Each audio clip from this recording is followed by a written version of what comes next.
I'm going to do this presentation Ignite style format. So basically that means 5 minutes, and then hopefully have more time for question and feedback afterwards. PowerPoint currently doesn't have an auto timer function. It's still really frustrating. That's not available on PowerPoint, so I apologize that I'll have to hit your miss. Welcome. Thank you for Million Cups. This is a great place, great forum and feedback opportunity for entrepreneurs. So for the next 5 minutes, I'm going to just talk really rapidly about my idea, my passion, and hopefully show you some things I'm into and I'm really interested in. So welcome. Hello, my name is Buecher. This is an opportunity to kind of talk about the river and some of the things that are coming out of Fort Collins, Colorado. This is an image that I just recently found. I think it's really important because it showcases the Poudre River and the architectural profile of downtown Fort Collins. New image, haven't seen it before. Fort Collins is a brewing capital. We're fastly becoming the brewing craft capital, not only in Colorado's, but also the countries in the world. Really, been working hard on making maps. Brought some for you today. This is just an original representation of some of the breweries in our area. We also have cideries, wineries, and other things. Basically, some of my background and personal passions have led me to history and also to some of the newest fields here in Colorado. I was participating in some of the first Colorado legal hemp harvests, as well as restoring some of the more historic letterpress equipment, so the finest presses the world has ever seen, including cylinder presses from the late 1800s that are rumored to be as old as the Egyptian time frame. Can you speak up a little? Absolutely. Yeah, so here is Englewood Depot, which is Englewood. I really believe that we're standing in North Denver, and Denver goes, in my mind, from North Fort Collins to Englewood. So I'm trying to establish myself on both ends. This is an opportunity to really start consuming with the river, is really what the issue is. And Northern Colorado is becoming a craft community, and I brought some original maps for you as well. This is an image that I found kind of showcases what that opportunity looks like, as well as an image from Martin Lynn joking that it must be something in the water, because there really is. We're drinking the water here in Northern Colorado and we're getting intoxicated off of it. What I hope to do is showcase the Poudre River Water Basin. So that's Water Basin 3, Colorado Water District 1. It's 180,000 acres of agricultural land. This is the ag land of that on this map within the water basin. This map represents my next project as well. I recently fell in love with the space. That space is the first riverside space here in Fort Collins. It's called Block 1. And it's a location that I intend to put a bar restaurant distinctively featuring Northern Colorado craft spirits. Order via map. Distinctively carrying standard flagships from all area craft manufacturers, including the first Northern Colorado craft wall, distinctly featured everything that's in glass. That's the location of the building, also image via drone.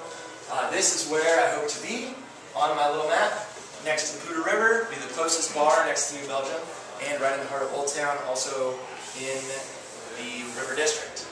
This is an image that I found from some of the National Archives. It represents the opportunity that I really want to showcase to people in this community. We're going to let the river flood through this space and give people an opportunity to experience the river in its fullest extent when they come to the location. I need money for this. Currently, I raised my first $500,000.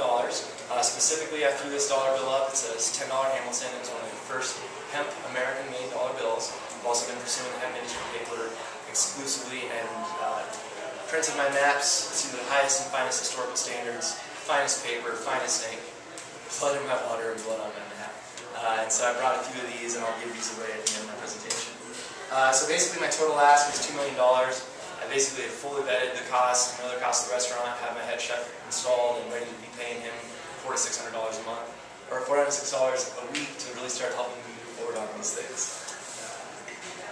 Just finished filming our Kickstarter campaign, so I hope to launch that with events in Ale Alley at the Tipping Point. We're currently solidifying dates outside of Copper Beans, Poudre Creek, Copper Cider, and activating that parking lot.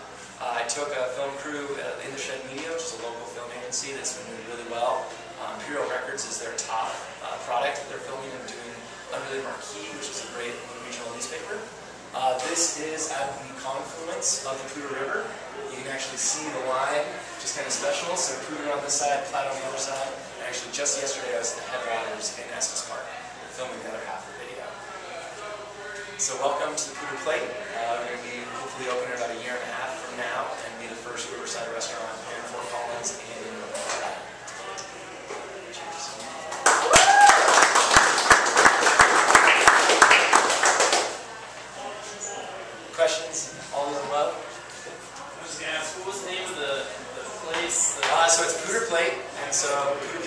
the name of the two rivers, and then it's spelled PoudrePlatte with an asterisk. And so it's a play on the Platte River terminology, so PoudrePlatte. And we'll have a cocktail experience called Upstream, which is basically takes us into the late hours. Kind of same thing that I told him. I had no idea what you were talking about until halfway, not even halfway, till the end. I didn't realize it was a restaurant or a bar. I knew you were talking about bars, but it wasn't clear why. Because up front, you just start talking about the river, which I like it's a cool concept. But again, right up front, this is what we are, this is what we're doing, and this is what makes us special. Absolutely. The river.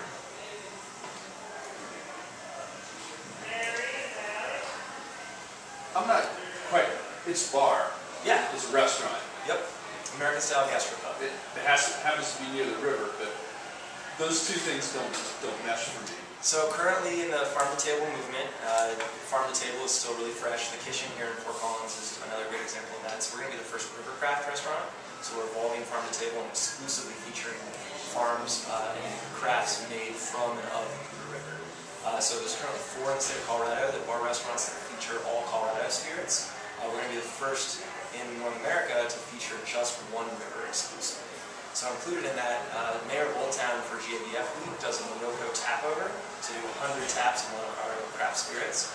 We're always going to serve craft spirits from the Poudre River. So your local breweries, there are 28 here in Fort Collins. Actually, I'll give my map to someone who can tell me the next brewery that's going to open in the area. Rally King. Rally King, yeah!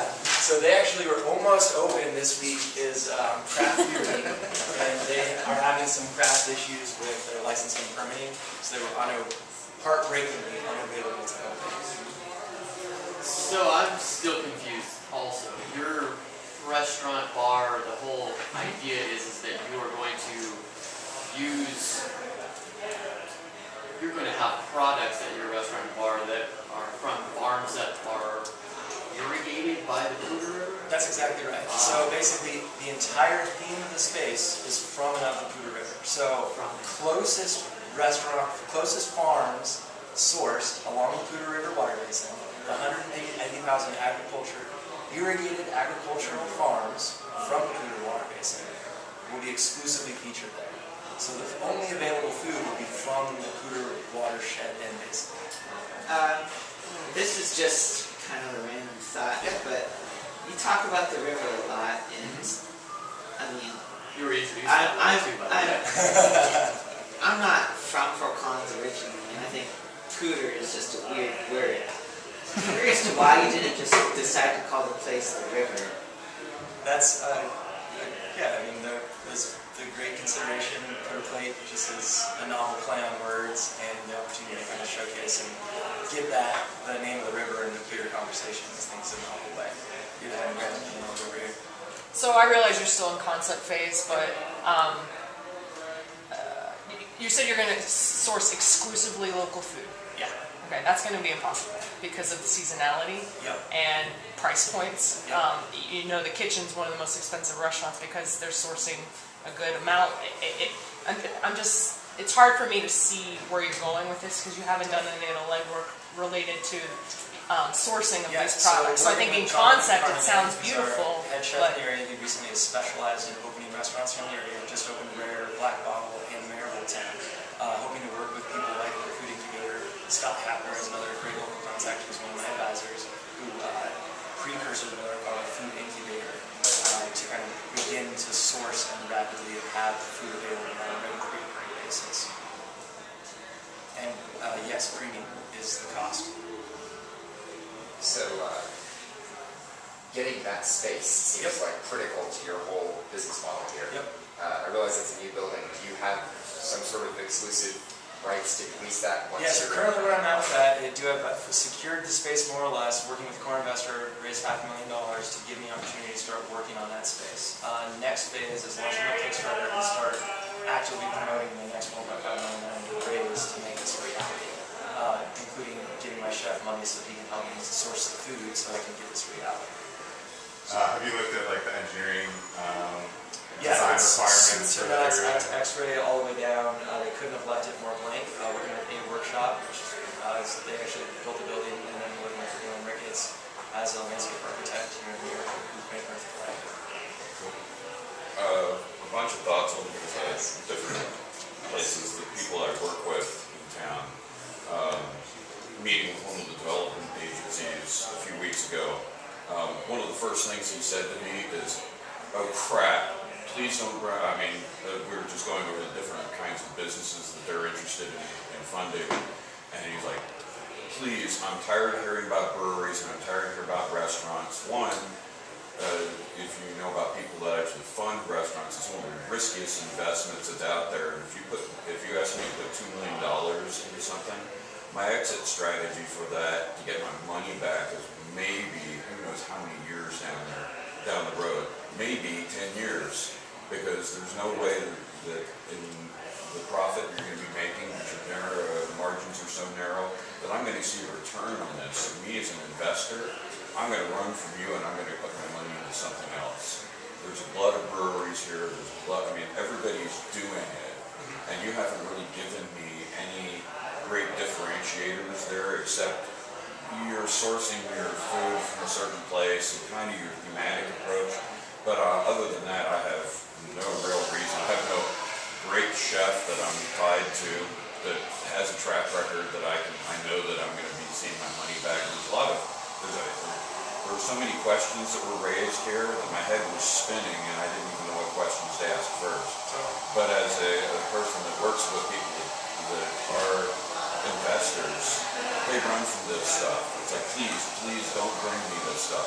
So it's a 4,300 square foot space, 3,150 inside. Okay, you're not convincing me to take the money out of my pocket yet. And that should be a good emotional reason why this is just such a great thing that I can be turning money hand over fist, because I know what the margins are like in the restaurant industry. I know some of the top restaurant coaches around. They're like, this is really difficult. You're asking me to put out $2 million, and I see no great track record that you have in building businesses that are really successful restaurants. I mean, you don't even have a hot dog cart yet that you've been successful at. I'm looking at an investor. You know, if I'm coming in with $2 million, I'm going to be really hard on your ass. I'm going to ask some really critical questions on top of that. I'm just not seeing something where I'm like, why I'm really interested in going to this place, or why other people around here, other than some of the things that you are passionate about, which don't mean shit to me personally. I'm just kind of being truthful to you. I'm sitting there. I'm gonna walk away going, I don't see where this could be. I can invest the money and have a sure, and get 3%, well, not 3% or $2 million, but if I would just put it in the bank, I'll probably make better money. So that's my feedback as far as somebody works in that end of it. And I'm not trying to turn down your idea. I have some of the cover research done as far as like 400 covers, it's 4,000 square feet space, riverside patio, exclusive thematic, and really the kind of the other novel innovation that I'm really keen in on is rather than TVs, we will have some river drone footage to showcase it in the space. And I've got $2 million or $1.5 million, and I have a choice of investing in you or investing in somebody else. Yep, and that's exactly right. So why am I going to put my money with you, and why should I give a rat's butt about giving it to you versus something else that's I'm going to see my money back. So. Yep. I'll chat with you afterwards. Sounds like it's really cool to hear some more from you. Yeah, maybe one or two more, and then just to piggyback off what he's saying, like there's no scale there. Like it's one restaurant, right? Like you're not going to open up 5 of those in Fort Collins. That's the exit strategy, 7 actually. Each water basin in the state of Colorado would distinctively feature. Okay, so that's something they should probably talk about too, is the scalability of it. Like it's not just the Poudre River, because that's a pretty small market. I mean, talk about how you're going to expand that, franchise it, or whatever, to get those investors excited. Double and triple down on water in the river. 2 more questions, and it looks like we got to probably. I would just say first thing, everything you hear in this room, take with a huge grain of salt. It's great to hear. Yeah. Just everything. That's fine. Second of all, I drink water. Yeah. Your presentation was a little unclear, but I really like what you're doing. Thank you. Third, 2 questions. Did you say you've already raised $500,000? Yes. do you have an investment package prepared right now? That's what I'm currently working on, looking for the Rocky Mountain Ventures Club and going through the Venture Academy with my personal next Talk to steps. me afterwards. Okay, that'd be great. Kind of trying to figure out this pro formas and equity. So. I was just going to kind of go back to what both of these guys over here said, and kind of go in with like the river or something, because if you are having other ideas of other rivers as well, it'd be better for the brand if there was one name that kind of went with all these different restaurants, and you kind of tailor each one specific to the rivers, instead of kind of splitting up the brand. Yep. I would rethink this idea of